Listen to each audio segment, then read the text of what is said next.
तवील खुश्क साली के बाद बिलाखिर बर्फ़बारी हुई है और डायरेक्ट बर्फ़बारी हुई है। बहुत थोड़ी देर के लिए बारिश और उसके बाद बर्फ़बारी।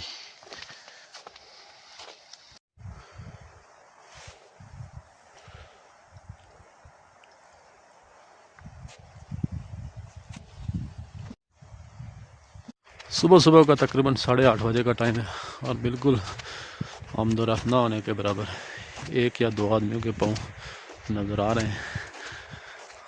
खूबसूरत नज़ारे और खुश्क साली का खात्मा। उतराई और चढ़ाई बर्फ़ में काफ़ी मसला पेश होता है, पाँव बहुत स्लिप करना शुरू कर देते हैं।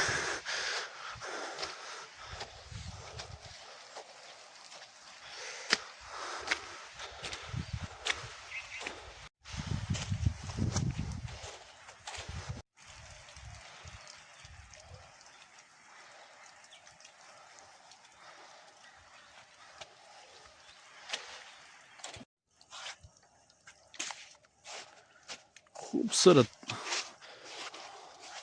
सफ़ेद चादर ओढ़े खेत बिल्कुल हमवार नज़र आ रहे हैं।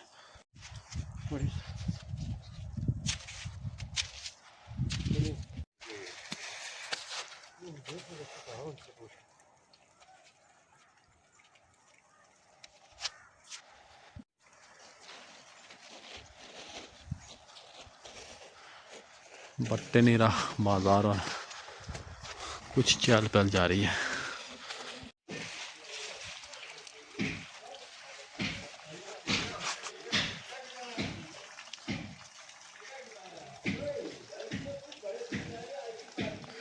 सामने जी तो हरियाणा हाटीकोट लोंजीगरा